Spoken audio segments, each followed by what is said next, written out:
Hey everyone! So today I'm going to be talking a little bit about the celebrations that they have here in Guatemala, especially the ones that are leading up to the time of Semana Santa and the week of Easter. After that, I'm going to talk a little bit about the community I'll be working with called Vuelta Grande and just some of the things I did this week. So here in Guatemala, they really know how to celebrate.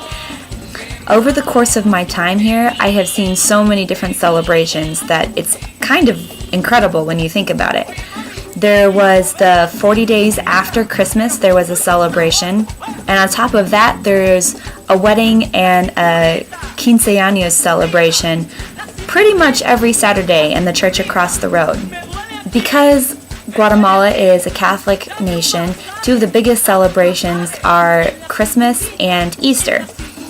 In Antigua, the biggest one is definitely Easter. It's one of only two cities that actually still celebrates the traditional celebrations. So I have a calendar my teacher wrote out for me telling me about the celebrations that are coming up. Semana Santa actually began this last weekend with Ash Wednesday, where the priest puts a ash cross on the foreheads of everyone who comes to the Mass in the morning or the evening. My teacher, Rafael, says that the significance of this tradition comes from a verse in the Bible which says, "Polvo eres y polvo te convertirás," which basically says, dust you are and dust you will be converted to. Every Friday and Sunday between Ash Wednesday and Easter week, they have a celebration by different churches that are around Antigua. On Friday, the church opens up its doors and has a beautiful display of flowers and fruit and a sawdust-colored carpet called an alfombra. Every Sunday, that same church has a procession that goes around the city of Antigua and eventually ends back up at their city. These processions start at something crazy like 5 or 6 o'clock in the morning and don't end until 9 or 10 o'clock at night. This weekend, being the first weekend of the Cuaresma season, was one of the biggest ones that we'll see so far.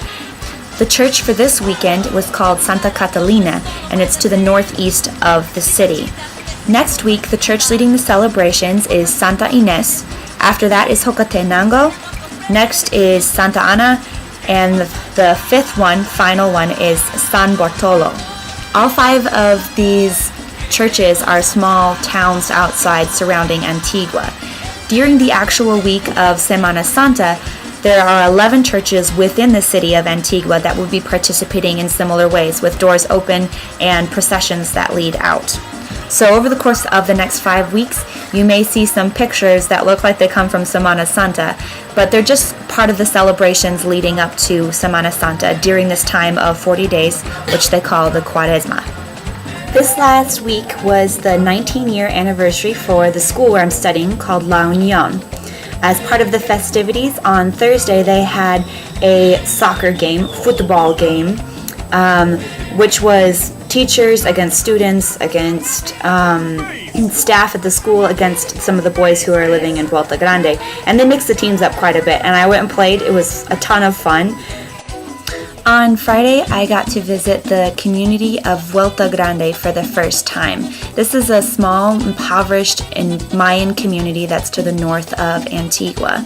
La Unión, the school where I'm studying, has been working with this community over the course of the last couple of years, helping start projects. One of these projects is the eco tour that I actually went on yesterday, which my friend Ivan is going to be the guide of. I'm going to be working with this community over the course of the semester, helping to translate paperwork and helping teach Ivan some of the English phrases he'll need to know to give the tour. There are a lot of ways that this community needs some help, so if you're interested in helping or checking out the community in greater depth, I've included a link down underneath to their Facebook site. On Saturday, a few friends and I climbed the Hill of the Cross, Cerro de la Cruz. That's to the north of Antigua. It's not too bad of a hike. It was just difficult enough to make me feel like I had actually accomplished something, but it was easy enough that all of us could do without too much trouble. The view was just absolutely amazing. Get to see the city and Volcán de Agua in the background. So the majority of evenings that I have free, I end up going to the Central Park here in Antigua. El Parque Central is what they call it. The atmosphere there is very cool. It's almost like a fair every single night of the week.